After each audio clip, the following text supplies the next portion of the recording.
Boa noite, pessoal. Mais uma vez aqui o Direto ao Ponto, esse projeto que estamos fazendo toda quinta-feira. E hoje eu estou muito feliz mesmo, recebendo um grande amigo, um grande parceiro de oficina, Luiz Salvatore, né, do Instituto Brasil Solidário, essa equipe que trabalha em todo o território nacional, muda vidas em todo o território nacional e mudou algumas vidas aqui também em Irecê. E aqui está um exemplo de uma vida mudada pelo Instituto Brasil Solidário, por isso a minha felicidade de receber hoje o Luiz Salvatore, e é uma honra. Boa noite, meu amigo, seja bem-vindo aqui ao Direto ao Ponto, já aberto com as suas considerações iniciais. Boa noite, Jefferson, é isso mesmo, né? Essa aqui é a nona edição do Direto ao Ponto, isso quer dizer que é um projeto que tem dado já muito certo, muitos projetos novos, né, impulsionados pelo isolamento social, quando a gente está tendo aí oportunidades de falar, dialogar com pessoas muito queridas, muito especiais, de diferentes áreas, e realmente esse momento abriu um campo muito grande para o conhecimento, né? Eu queria primeiramente parabenizá-lo pelo projeto. A gente sabe que Irecê, como eu sempre disse, é um berço de pessoas, de talentos que nós temos, e em 2012, eu tive a felicidade de trabalhar na Luiz Viana Filho, com você, dentro da oficina de comunicação, e iniciamos um trabalho gigantesco de parceria dentro da sua escola, a escola que você era coordenador, e depois estendendo isso nas várias oficinas que a gente trabalhou junto. Então, essa é uma live, é um direto ao ponto, assim, que eu tenho também muito prazer de estar contigo, para a gente poder falar sobre todos os assuntos que vocês quiserem e os seus convidados aí que estiverem assistindo. Luiz, a gente quer falar um pouquinho sobre possibilidades autorais e criativas nessa época de pandemia. Qual é a visão que você tem assim de criatividade? Para o Luiz Salvatore, o que é criatividade? O que é autoria? Já que o trabalho do Instituto, a gente não pode falar de autoria e criatividade sem lembrar do IBS. Então, para você, o que é criatividade? Eu acho que a gente pode pensar em três palavras que todo ser humano é capaz de fazer: ser, criar e construir. Ser no seu posicionamento, nos seus ideais, na sua vontade, naquele seu desejo de expor o seu ponto de vista, criar, que seria o processo de organizar isso, porque você pode ter ideias maravilhosas, mas se você não criar um ambiente de lógica, um ambiente de estratégia, você não consegue a terceira palavrinha, que é o fazer. O fazer é o mais importante. Então, todo mundo tem ideias maravilhosas, algumas dentro, outras mais fora da caixa, mas o mais importante é o conseguir fazer, o executar. Então, eu acho que essas três palavras resumem o que a gente pode falar de processo criativo, criatividade, protagonismo. Agora, parece uma coisa simplista, mas não é. Na verdade, quando você se descobre, que é a primeira palavra, que é o ser, você tem que também organizar isso dentro de si próprio para conseguir transpor, seja através de um texto, seja através da imagem, seja através da arte, seja através do teatro. Aí você tem 1 milhão de possibilidades de construir o resto até a execução, e com certeza as pessoas todas têm essa capacidade. O que acontece é que às vezes isso permanece um período ou uma vida inteira adormecido. Eu acho que o nosso papel enquanto educadores, enquanto professores, enquanto pessoas que são exemplo, é justamente despertar o quanto antes isso em cada ser humano. Porque quando a gente desperta isso cedo, você tem muitos anos pela frente para ver este acontecer, para ver essa realização. E essa realização muda não só a sua vida, mas muda a vida de todo mundo que vai passar em contato com você, porque você passa a ser o exemplo. Que lindo, Luiz, lindo. Que bom que o meu professor está falando com essa profundidade, eu fico muito feliz. Luiz, muita gente fala do processo criativo como algo de esforço, outros falam em inspiração, outros autores ainda falam que é um misto de esforço e inspiração. O que é que você tem a dizer em relação a isso? a inspiração ela tem o seu nível de participação em um ato criativo, ou o esforço consegue sobrepor a questão da inspiração? Eu acho que tem as duas coisas, né? Eu não vou saber dizer em percentual, porque existe algo que chama-se talento. E às vezes tem pessoas que nascem com talento. Né? A gente vê tantas histórias, um garoto pequeno que de repente desenha um absurdo, uma criança que nem teve nunca um professor de música e toca piano lindamente. Então você tem algo que é da sua natureza, do seu espírito, que você pode nascer já com isso mais aflorado, o mundo mostra isso, mas você tem o esforço, que chama-se também, outra palavrinha, o estudo. E o estudo, todos nós temos a capacidade. E aí, se você tiver a habilidade mais o estudo, você pode, obviamente, transformar qualquer sonho em realidade. Então, eu acho que a gente tem que misturar essas duas possibilidades, mas todos temos capazes de ser criativo, todos temos capacidade de ter habilidade nesse processo, mas é mais fácil se você fizer também aquele trabalho de descoberta de si próprio. Então, se você descobrir aquilo que você é bom, obviamente é mais fácil você expor isso para o mundo.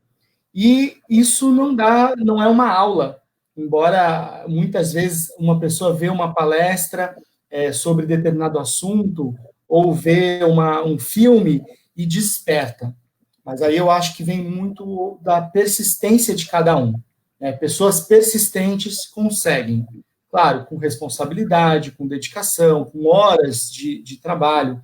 E eu acho que aquela expressão que talvez alguns que estão nos assistindo conheçam ou lembrem-se, que é aquela expressão do uma boa ideia, né, executada é 1% de inspiração e 99% de transpiração. E isso é verdade. Mas às vezes o transpirar de um é um pouco mais fácil do que o transpirar de outro. E aí que vem essa habilidade de cada um que está, às vezes, na sua natureza. Mas eu acho que o que hoje nós temos que ter muita ciência é justamente que temos que explorar essas capacidades, principalmente no ambiente pedagógico, que é o que o Instituto, você sabe disso, trabalhando conosco, se propõe a fazer. Os eixos transversais, as habilidades cognitivas, socioemocionais, ou seja, nós trabalhamos realmente com o despertar daquilo que está dentro do aluno, do educador, e aí, obviamente, fazendo com que isso resulte num aprendizado, num processo de construção do seu aprendizado enquanto estudante, seja dos anos iniciais, seja do ensino médio ou do mundo acadêmico, mas que ele consiga fazer essas conexões melhor e essas conexões vão resultar em melhores realizações. Quando a gente fala de realização, não necessariamente a gente está falando de dinheiro, não necessariamente a gente está falando de grandezas materiais, mas a realização pessoal.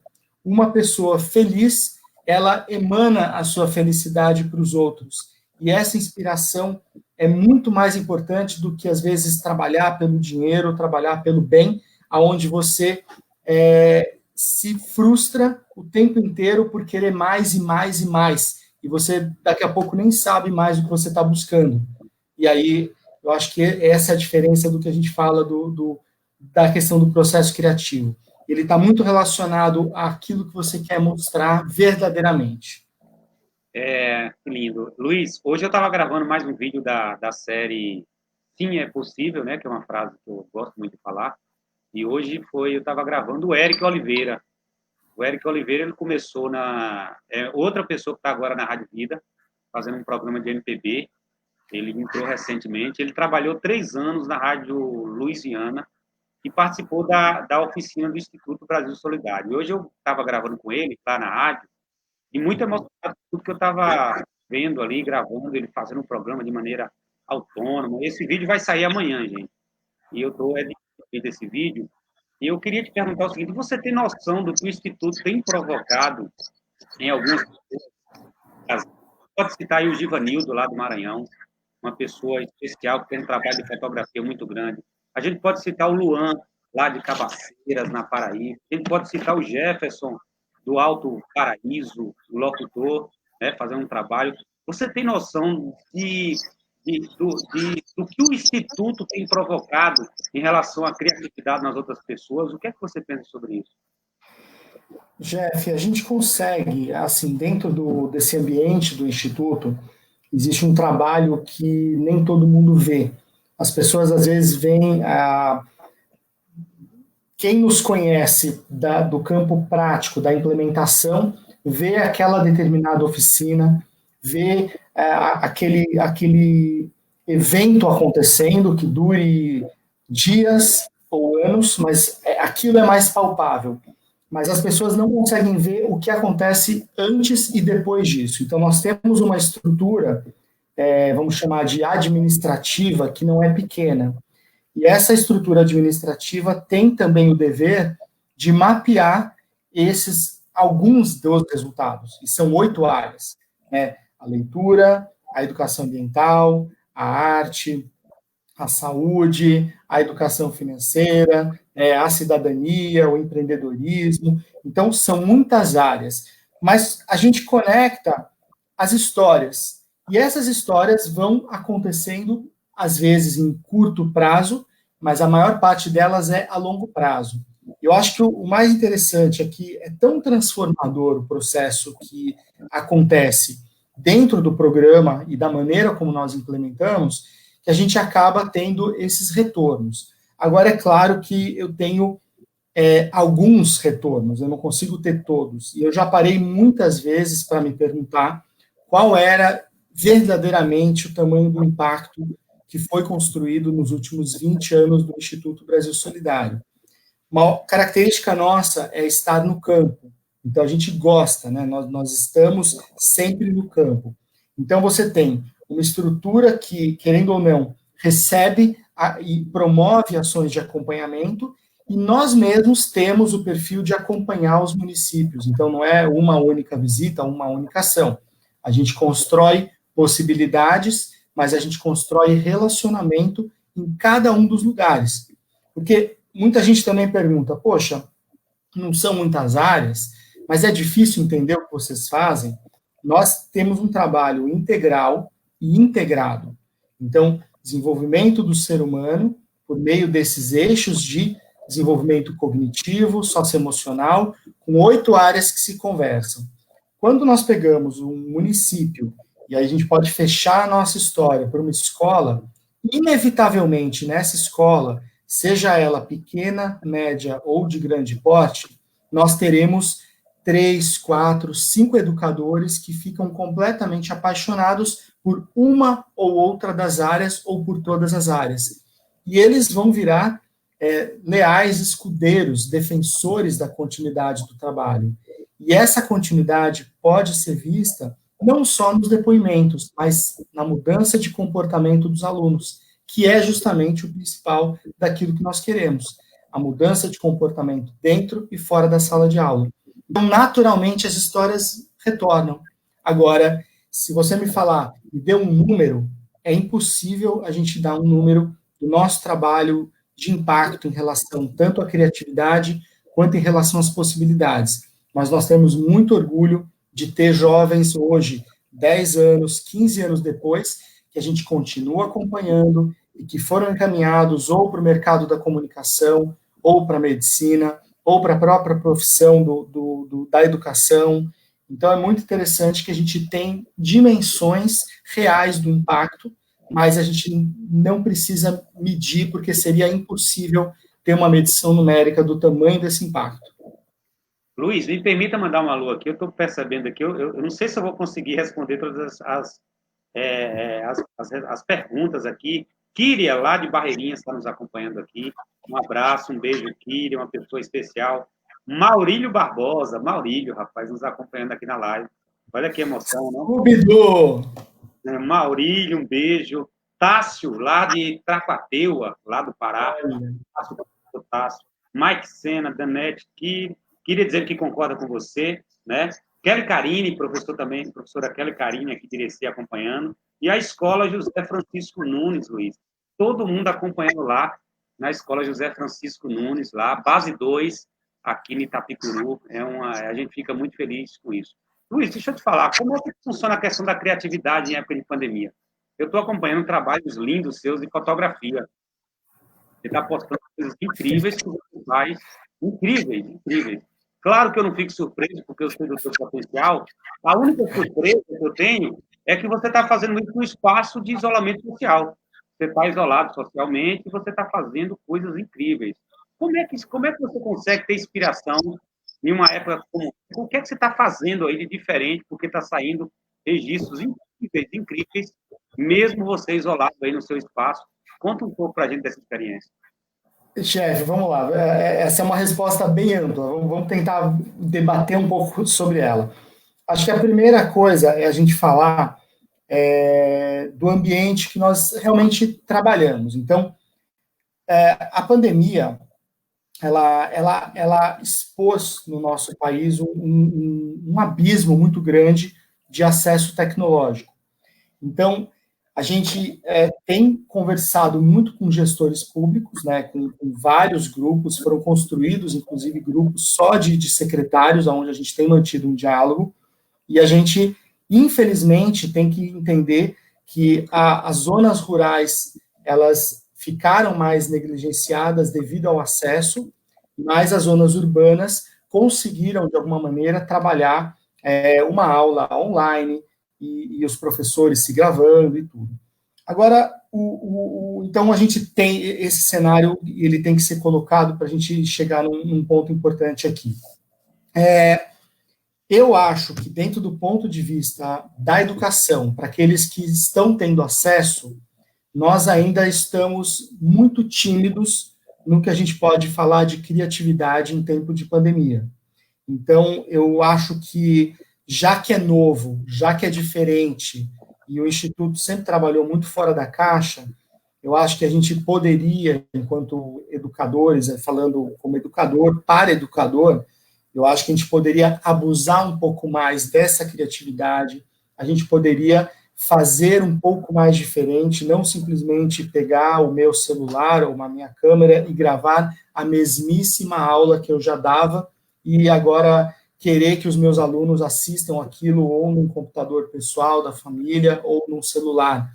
Eu acho que esse é o momento que nós poderíamos todos abusar um pouco mais, porque é um período novo que permite. Então, neste momento, as escolas estão, vamos chamar, autorizadas a ir além. E a gente tem percebido que não temos, talvez, aproveitado esse momento para ir longe.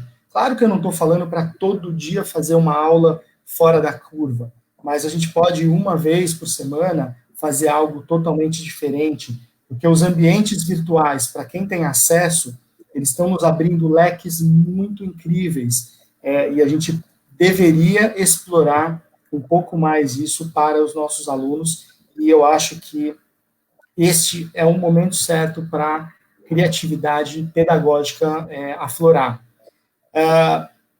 Esse é um ponto, a gente pode voltar nele se você depois quiser, só para entender as duas coisas. Agora, o Luiz pessoal está há 90 dias em quarentena, então nós fizemos uma quarentena severa aqui na nossa casa, passando por muitas situações complexas, relacionadas inclusive à Covid, de perda de familiares, de medo, de mudança da nossa rotina, de uma adaptação de um home office que nós já fazíamos aqui pelo perfil até de trabalhos do Instituto, e por morarmos numa cidade diferente da minha cidade natal, onde nós não temos um avô, um irmão para pedir ajuda, então já tínhamos uma situação instituída, mas não tínhamos o home office do escritório, meu e de Dani, somado ao homeschool, que são as crianças tendo aula junto.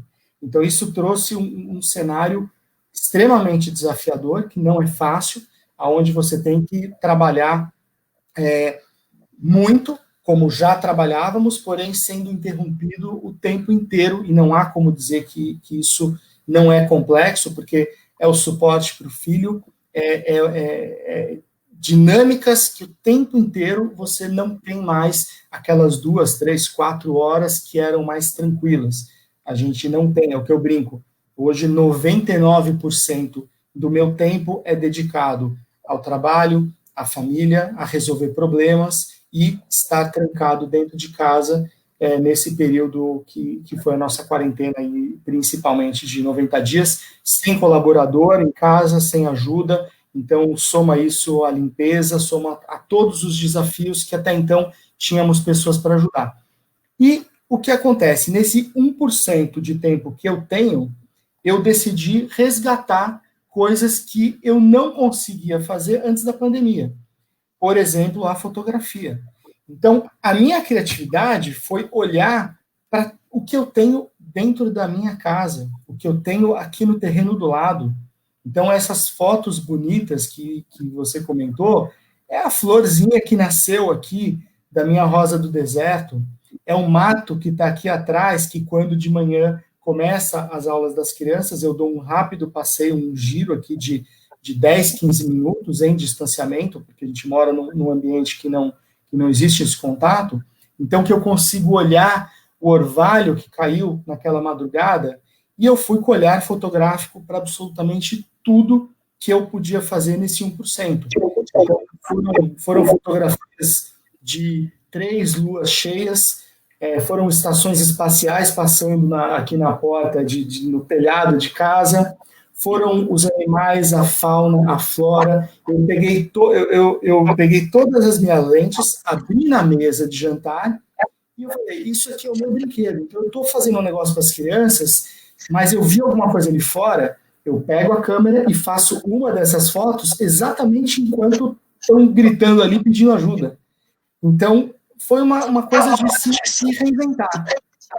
Mas foi um reinventar muito gostoso, muito agradável, com muita música, com tudo que eu poderia me oferecer sem fazer grandes viagens, que no caso é o que mais a gente sentiu nesses 6 meses, né? Mas eu fiz uma grande viagem interna, uma viagem muito grande com a minha família, com os meus filhos, e eu estou escrevendo muito sobre isso, não fico publicando, mas eu comecei a escrever todas as histórias que eu contei para os meus filhos dormirem, e olha que não foram poucas, porque eu toda noite sou chamado para contar história. Eu fiz vídeos das crianças brincando em casa, e eu fiz fotografias autorais também. E isso, assim, para resumir, um absurdo os 90 dias que eu passei de hoje para trás. Você trouxe uma coisa bem legal. A melhor viagem que o ser humano pode fazer é a viagem interna, né? Você imagina você dizendo isso, alguém que já viajou o Brasil, viajou outros países, dizendo que viajou internamente. Eu também estou viajando internamente, estou construindo algumas músicas lá no meu recanto e estou percebendo coisas que o vizinho que eu não percebia antes. Eu estou percebendo coisas de Davi, que tem 18 anos, que eu não percebia antes. Então, essa viagem interna, ela é quem vai fazer a diferença aí nos próximos dias que a gente vai viver. E por isso, quando você traz essas palavras, a gente fica muito feliz. Luiz, deixa eu mandar um abraço para a professora Neide Barreto, você também a conheceu aqui em Irecê, em uma das ações. Professora Selma Guimarães, professora Selma também, conhece muito você. O professor Paulo Victor, a professora Kíria está dizendo aqui que está com saudade de todos. Sandra Benício, a minha tia, a advogada Maria Giane Maciel, dizendo que adora as lives aí da gente, ainda bem. Professora Bárbara Durães está aqui, dizendo boa noite. A gente sente muita falta da Bárbara. E Edna, lá da cantina. Trabalha lá na cantina da Luiziana Filho, está aqui, entrou. Garotos, ligadinha em vocês. Edna, lá da cantina. Um beijo, Edna. Você sabe que eu te amo muito. Pois e cada nome desse tem uma história guardada no coração, né? E o mais bacana disso tudo, Jeff, exatamente por trabalhar com comunicação, nós temos imagens dessas pessoas. Não só aquelas imagens da memória, mas as imagens das histórias que foram realizadas em cada um desses lugares.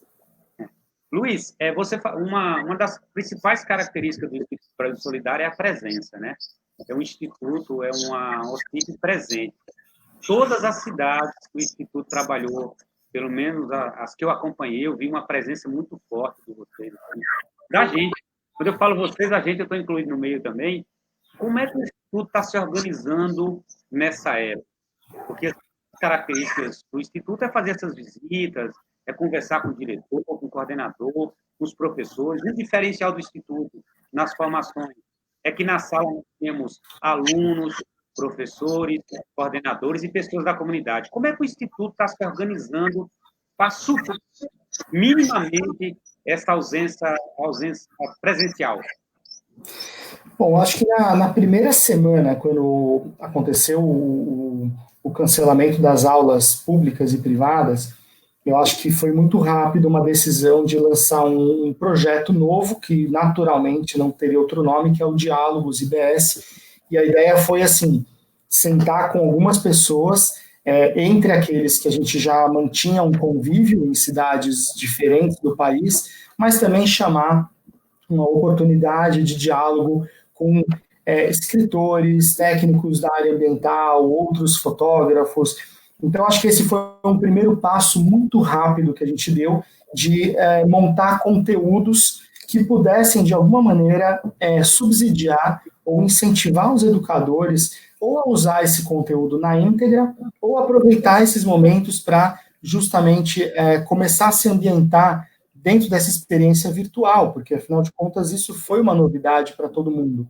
Nós já fazíamos, às vezes, uma reunião de patrocínio com uma ou outra empresa, mas a gente não tinha o padrão de fazer lives e fazer ações gravadas com educadores. Então, foi um primeiro momento que a gente sentiu que seria extremamente bem-vindo, não fazendo conteúdos longos, mas fazendo conteúdos diretos de 25, 30 minutos, com perguntas-chave que pudessem ser usadas, inclusive, em sala de aula, e esse foi um primeiro passo que nós demos.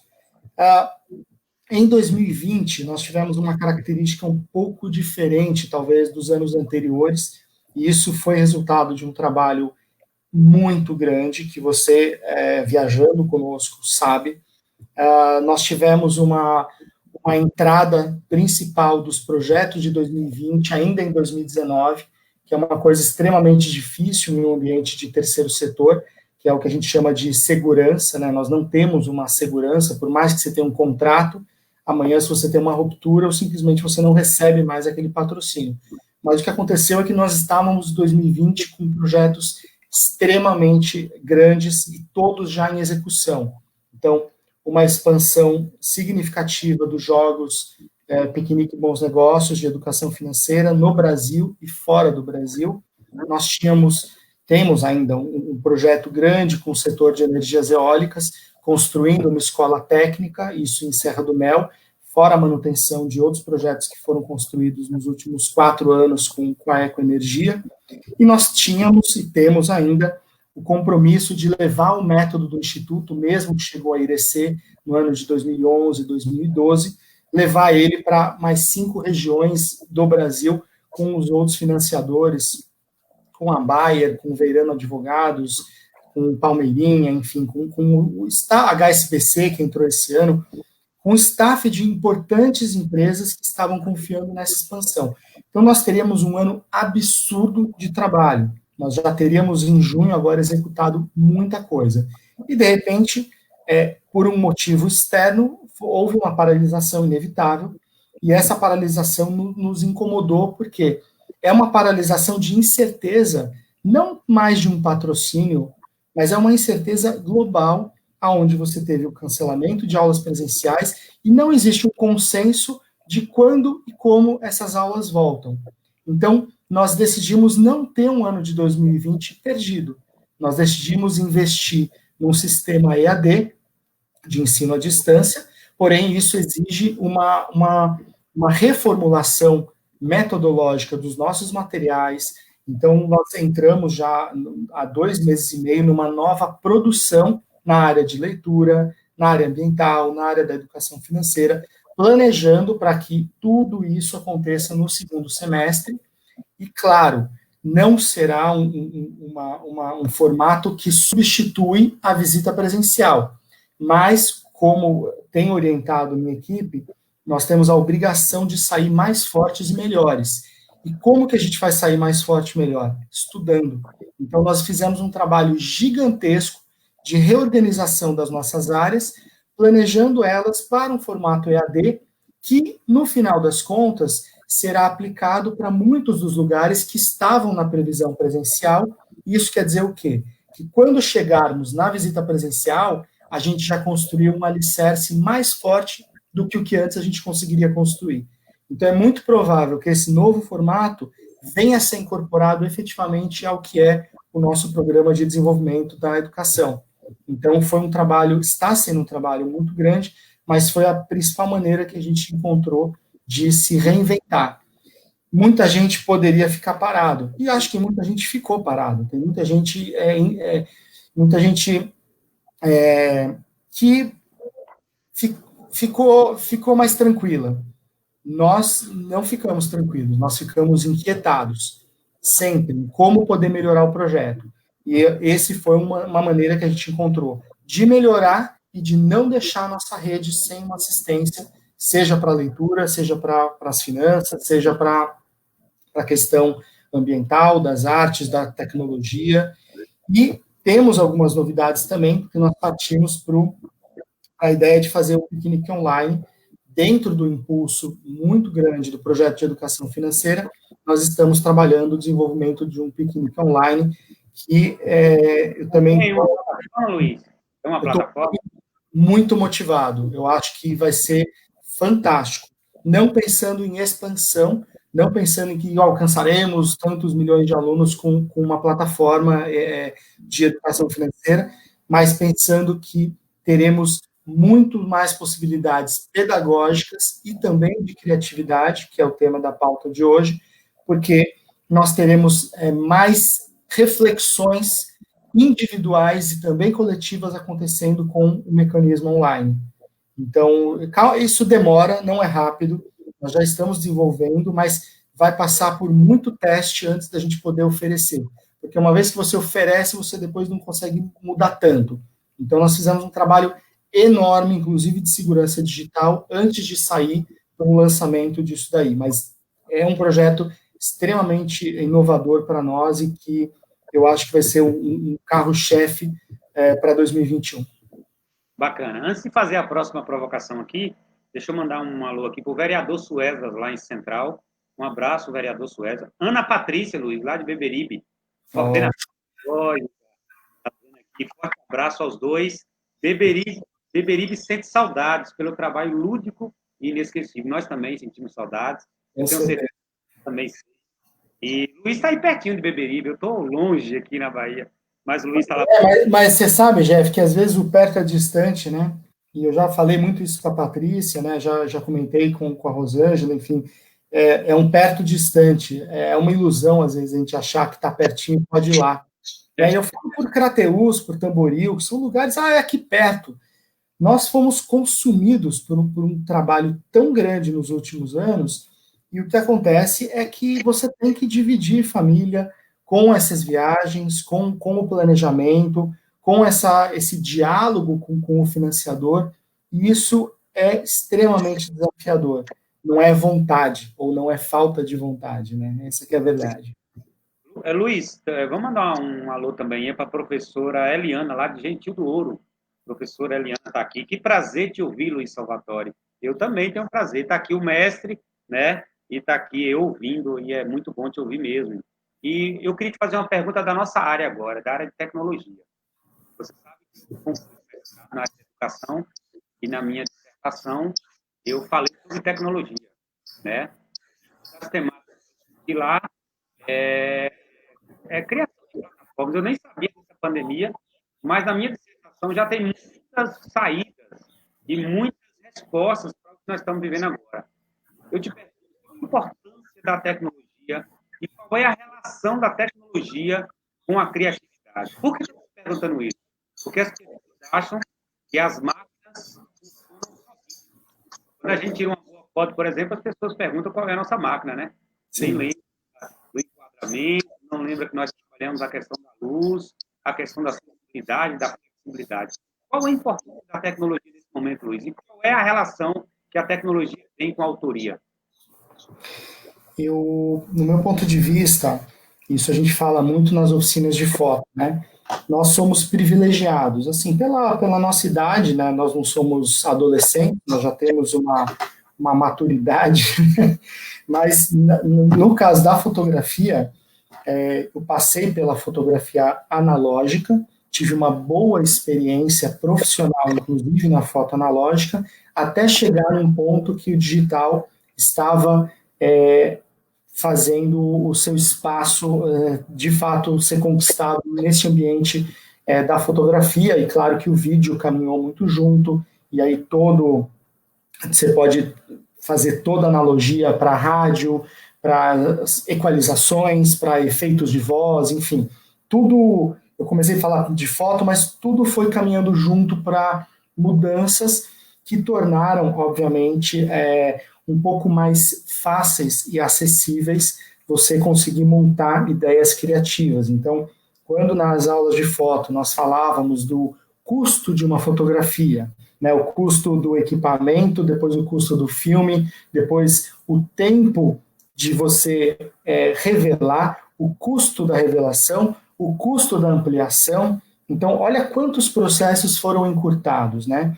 Então, nessa mesma pegada, para a rádio, para o jornal ou para a produção autoral de textos, né, no caso blogs, vlogs e, enfim, a produção da criação gráfica, né, quantas coisas foram encurtadas com a tecnologia se tornar mais acessível. Então, eu acredito que a ligação ela é muito importante, porém, para aqueles que se dedicam a isso. Então, a gente sabe também que existe muito tempo perdido na internet, mas também é perdido por alguém que teve criatividade de bolar algo que chamou a atenção. O nosso sempre discurso, a nossa sempre crítica você pode usar o seu tempo para a diversão, mas tente o máximo equilibrar para a instrução. E aí, quando eu falo instrução, não é só buscar um vídeo bonito ou um tema qualificado, mas é você também dedicar para produzir. Então, nesse período, por exemplo, da pandemia, acabei não falando, mas eu me intensifiquei em conhecer um pouco melhor alguns programas, tanto da edição do vídeo quanto da edição da foto, que são coisas que fazem parte da nossa produção também autoral.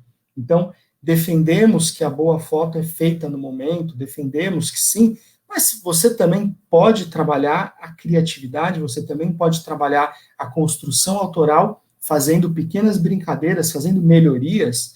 Então, você tem que estudar. E eu falo isso muito aqui para os meus filhos. Como que eu aprendi? Videoaula. Eu fui atrás de várias videoaulas. Agora, só assistir uma videoaula é suficiente? Não. Você tem que pôr a mão na massa. Então, fiz a videoaula e depois queimei muitas e muitas e muitas possibilidades, testando ou na imagem ou no vídeo. Eu até produzi música. Agora, na quarentena, eu falei que a lista é longa, Jeff. Peguei trechos de 4 músicas, 5 músicas que eu gosto, e eu mixei e montei uma música. Como é que eu fiz isso? Na fita cassete? Não, foi na tecnologia. Então, ela é boa. Então, o trabalho autoral totalmente ligado. E nesse momento que a gente está em isolamento, ele é totalmente positivo nesse sentido, porque cada vez mais a gente tem. Não posso dizer que a gente tem tempo, porque justamente o tempo é uma coisa muito relativa ao que está acontecendo na casa de cada um. Mas vamos dizer que a gente tem mais acesso. Né? Hoje, dia 18/6/2020, eu estava finalizando uma das fotos que eu acho que vocês ainda não viram, mas depois você vai ver. Já vou até fazer o spoiler, a foto não é do coronavírus, mas é de uma planta maravilhosa. Eu cheguei para o meu filho e falei assim, Dudu, pega meu celular, vai ali no terreno, aqui do lado, pega e tira uma foto com esse aplicativo, porque eu descobri um aplicativo que vai me dar o nome dessa planta. Ele falou, não precisa ir lá. Eu já pego um aqui da Google e já tiro uma foto da tua tela e já deu o negócio na hora. Eu falei assim, então olha como a gente aprende, olha como a tecnologia está a nosso serviço, preferencialmente para coisas construtivas, e não para besteira, e não para a gente wasting time, ou ficar jogando ao vento o precioso tempo que nós temos, que esse tempo é único, seja para você aprender, seja para você estar com teu filho, seja para você apreciar uma refeição, seja para você olhar o céu como você não havia olhado antes. Legal. Vamos mandar um abraço aqui para Edmilson Lima, Jimmy, que trabalha com a gente na nossa oficina, está aqui com a gente. A professora Graça Gonçalves está dizendo aqui verdade, elogiando os jogos, e segundo ela, um sucesso aqui em Irecê, mas não só aqui em Irecê, mas em todo o território. A professora Eliane Gentidor está te fazendo uma pergunta. Como é que você se sente quando o projeto deixado na cidade que não dão continuidade? Qual é o teu Às vezes eu recebo, às vezes tem alguns comentários, né, que a gente recebe e falam, poxa, uma pena que não continuaram, uma pena que não estão mais fazendo. É complexo, porque nós temos outros pontos de medir que as coisas continuaram. Às vezes elas não continuaram num ambiente que você pode comparar. E o que acontece na internet, que é positivo, é você olhar o teu município, ou a tua escola, ou a tua experiência, e se você fizer um mínimo esforço, falando dentro do ambiente do Instituto Universitário, mas se você fizer um mínimo esforço e for atrás de uma informação, você vai se encantar com outros lugares que foram além. Então, às vezes, não é que 100% foi perdido, mas se você compara com outro lugar, você acha que o teu está muito pior. Mas não é que foi perdido. Você tem frutos, você tem lugares que continuam, o que às vezes a gente sabe é que tem experiências mais exitosas em termos de continuidade, de expansão, do que outras. Nosso papel é olhar para todos. Eu me lembro, Jefferson, quando nós fizemos o primeiro encontro nacional, ainda lá no ano de 2011, lá em Chapada Diamantina, né, em Lençóis, nós fizemos 3 eventos. Mas você sabe que a minha maior preocupação naquele evento é porque talvez a tecnologia ali naquela época de redes sociais não era como é hoje, então nós não tínhamos na internet como fazer, como o próprio autor olhar e se comparar. Mas ali nós teríamos presencialmente a oportunidade disso acontecer. E a minha maior preocupação era que ali todos ficariam literalmente sem as roupas. As cascas, as feridas, as ideias, as soluções, a diferença de quem era muito bom e quem era bom ficaria explícita. E eu tinha a preocupação de se isso seria bom ou ruim. E no final foi maravilhoso, porque muita gente saiu de lá extremamente provocado. Chegaram adormecidos, achando que tinham feito algo legal, e de repente, quando viram a experiência de um outro município sendo apresentada com o livro, com a foto, com as exposições, com as palestras, eles perceberam não como uma coisa frustrante, mas como um desafio pessoal de voltar e recomeçar. Então, eu acho que é uma pergunta importante, sim, mas eu acho que nunca é tempo de achar que foi perdido. E até porque os nossos materiais são públicos, então a gente nunca vai deixar de dar um suporte. Nós temos todo um material de apoio para qualquer educador que queira continuar. E o que você faz dentro da sua sala é de sua responsabilidade. E aí que vem o papel da gente trazer esse ambiente que a gente chama um pouco de fora da caixa, que vai um pouco para uma outra abordagem, onde você possa ser diferente. E ao ser diferente na sua sala, você vai estar influenciando 40, 30 alunos diretamente. E esses 30, 40 alunos não serão os mesmos. Então, o trabalho não foi perdido. A professora Jusileide Pereira, lá de Itapicuru, também está comentando aqui, dizendo que tem percebido nesse tempo que os fazeres de muitos colegas têm sido diferentes, Luiz. Então, muitos colegas professores têm aproveitado esse momento e, segundo ela, parece um sonho, porque muitas pessoas achavam que a educação não iria funcionar com o tempo nessa época, e nós temos aqui várias experiências de professores que estão fazendo. Cláudio Gomes Rodrigues chegou aqui dizendo que está com saudade. Cláudio, um abraço para você, a gente sabe do seu papel. E a professora Kelly está perguntando o seguinte, esse trabalho que você está dizendo aí da plataforma, dos jogos financeiros e as outras estratégias que o Instituto está montando, como é que vai chegar aos alunos? Bom, na verdade, boa pergunta, Kelly. O trabalho de EAD, a gente idealmente não foi desenhado para alunos, ele está sendo mais para professores. Então, acho que o primeiro ponto nosso vai ser organizar, vai ser não, já está tudo montado, vão ser vários EADs, tá? Não é um, vão ser vários ao longo do semestre, e a gente vai discutir ainda até o formato, o fôlego que nós teremos para desenvolver isso. Mas vão ser vários convites espalhados de áreas diferentes, e alguns acontecendo mais vezes numa mesma área. O primeiro passo, então, vai ser retomar com educadores essa formação. Essa formação, inevitavelmente, será melhor do que a presencial, eu acho, mas ela não anula a presencial.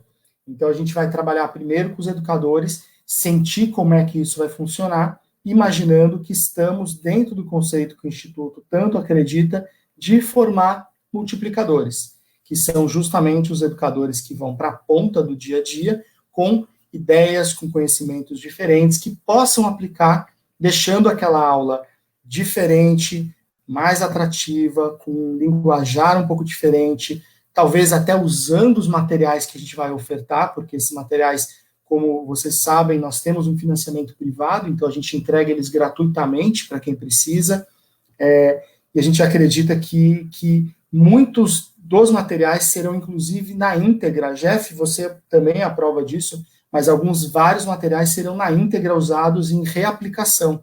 Então, é formar literalmente um material de ponta que possa ser usado por esse educador multiplicador, ajustando, obviamente, a sua realidade, a sua necessidade. E depois, acreditamos que isso chegue, de alguma maneira, aos alunos, mas o primeiro passo será com os educadores no formato EAD. Legal. Luiz, falta um pouco mais de 10 minutos para acabar a live. Rapaz, passa rápido, né? E eu já queria começar já te agradecendo, mandando uma para Kelly Ribeiro, lá de São Raimundo Nonato, está aqui com a gente, conectada. Jimmy está dizendo aqui, que delícia ouvir vocês conversarem e quer ver as próximas fotos suas aí. Tem um monte.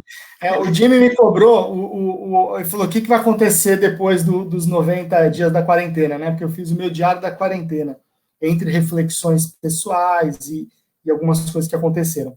Eu estou escrevendo um balanço grande, eu não sei se eu vou publicar, mas eu estou escrevendo um balanço porque realmente aconteceu muita coisa legal.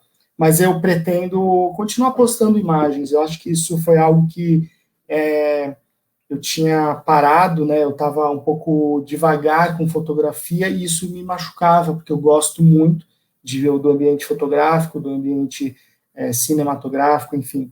E a pandemia me fez entender que com um passo para o lado, eu não precisava ir longe, eu poderia construir possibilidades dentro como eu falei lá atrás, dentro do meu jardim, dentro do que está acontecendo aqui.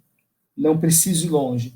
E foi muito, muito interessante. Então, eu pretendo continuar postando pelo menos algumas imagens e entendam que todas são do lado.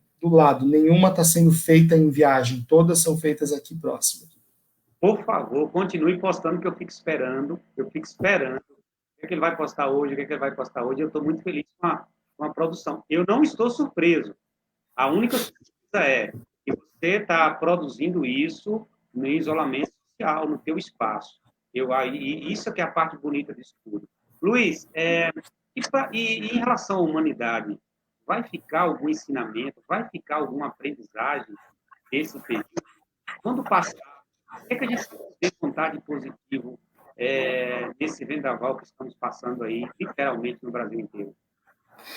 Jeff, eu não posso falar pelos outros, né? Eu posso falar pela minha casa. Então, dentro da nossa casa, muita coisa mudou. Mudou mesmo, assim, no sentido de rotinas, no sentido de atenção. Foi como eu falei, não é fácil, mas nós fizemos, assim, um trabalho muito amplo de aumentar nossas convivências dentro da religiosidade, do estudo da fé, do estudo do ambiente que a gente tem no ponto de vista coletivo, do nosso papel enquanto seres humanos, o que a gente está fazendo aqui, por que essa pandemia está acontecendo, né? Qual é a nossa obrigação de poder ou não poder ficar em casa? Se a gente pode, como a gente tem que se comportar? Consumo, tipo mudanças de hábitos, mudança de utilização de produtos químicos, produto de limpeza, roupa. Tipo, foi feito assim um trabalho muito extenso, como eu falei, as histórias, a história para dormir, né?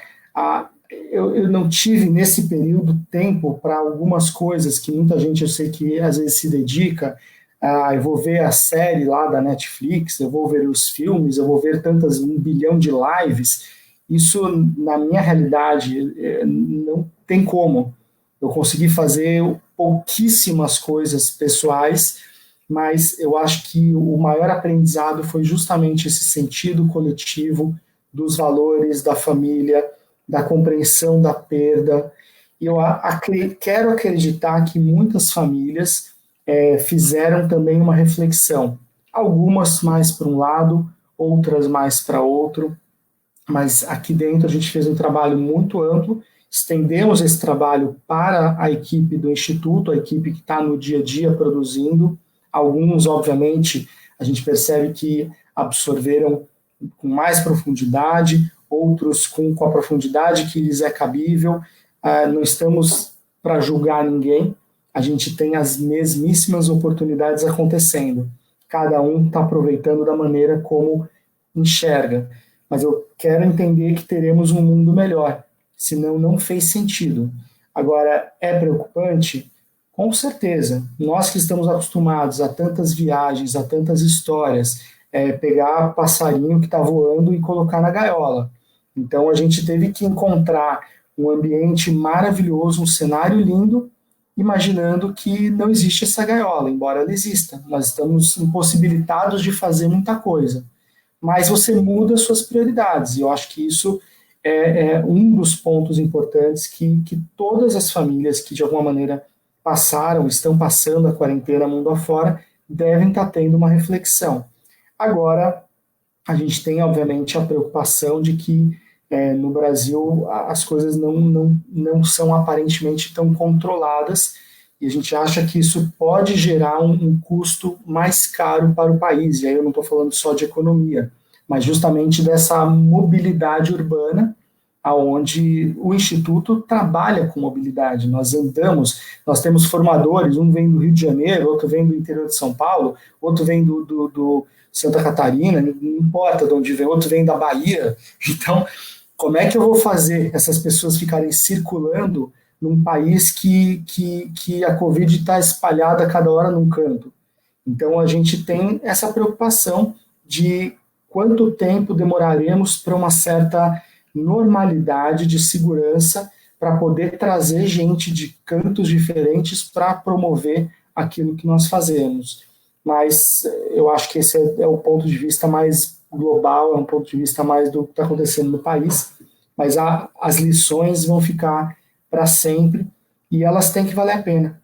As histórias têm que valer a pena. A gente está construindo hoje, como eu sempre digo, o nosso futuro. E esse futuro está sendo construído num ambiente de crise. Então, levanta, ergue a cabeça e constrói um amanhã melhor que o dia de hoje. Que o dia de hoje, de fato, é legal? Não, não é. Tem um monte de problemas. Mas vamos olhar quais são os pontos positivos que estão acontecendo disso, para a gente amanhã ter muito mais fé e perspectiva de que na retomada da normalidade, ou do que era o mundo normal, nós sairemos mais fortes. E isso eu tenho certeza que dentro de casa nós sairemos mais forte e eu tenho certeza que dentro do ambiente do Instituto Brasil Solidário também sairemos. Luiz, eu queria te agradecer, não por essa live, mas por há 8 anos estar me ensinando. E eu tenho dito que existem Jefferson antes do Instituto e de vocês aparecerem lá na escola. Vocês foram em 2011, mas eu só tive contato em 2012. Então, tem um Jefferson pré esse período e um Jefferson pós esse período. E eu queria te agradecer, dizer que você, o chefe, inclusive, me deram base para fazer o meu mestrado. Eu recebi tecnologia diferente depois de contato com isso. Isso está lá descrito minha dissertação. E que bom mais uma vez conversar com você. Queria deixar aqui para você sempre a minha gratidão. Não para agora, não para essa live, mas uma gratidão eterna. Estamos praticamente em atividade, né? Mas eu aprendi muito durante esse processo. Isso graças. Essa gratidão, ela não vai ser concluída com a live, ela não vai ser concluída com uma ação, nenhuma, ela não vai para sempre. Então, muito obrigado. E suas finais, já te agradeço. Tá bom, Jefferson, obrigado. Queria agradecer a todos que estiveram participando, né, principalmente seus convidados. Fiz questão de ressaltar isso no começo. São nossos amigos, nossos convidados, mas você que tomou essa frente de fazer esse diálogo, essa conversa super gostosa, super franca. A gente pode falar de vários assuntos aqui, só não podemos falar de futebol porque eu não entendo nada de futebol. Mas o resto eu tenho um prazer. Pessoal de Irecê, uma história maravilhosa. Eu tenho lembranças muito bonitas de todos os lugares, de todas as cidades, mas falando agora especificamente da sua cidade, né, que você está residindo. Irecê é um lugar muito especial. Nós tivemos pessoas maravilhosas, talentos. Continuamos dialogando com praticamente todos que em 2011 nós iniciamos o trabalho. A gente fala às vezes muito da Luiz Viana, mas Itapicuru, todos os desdobramentos, os educadores, foram muitas histórias bonitas que surgiram daí, e é um lugar que a gente tem um carinho muito grande, e eu pessoalmente tenho muita vontade de pegar novamente um carro. O ano passado tivemos equipes que foram a Irecê, e vocês imaginem a minha dor de não estar dentro da equipe, né? Então, aquela frase, né, famosa, mas com tantas responsabilidades, né? Você, na verdade, encara também muitos desafios, e eu tive o meu tempo extremamente reduzido nos últimos anos pelo crescimento do trabalho, que é um crescimento grato aos educadores, aos alunos, às famílias, aos gestores públicos, aos financiadores, mas isso, no fundo, me incomoda também, porque eu sou uma pessoa que gosto de pisar no chão, pisar no barro, gosto de ambiente simples, e às vezes a construção de algo grande te tira daquilo que você mais gosta. E eu como literalmente desse veneno, de ter construído um trabalho maravilhoso, mas que também, por outro lado, pessoalmente, eu não consigo administrar mais o meu tempo como eu gostaria. Mas eu deixo aqui um abraço muito grande.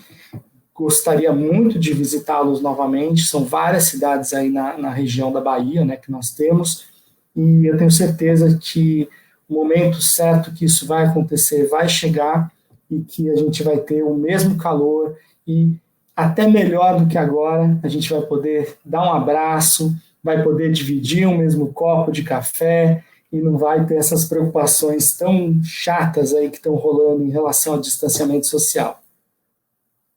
Obrigado, Luiz. Obrigado a todos aqui que acompanharam a live. Muita gente, Luiz. Depois você vai ver lá com calma os comentários.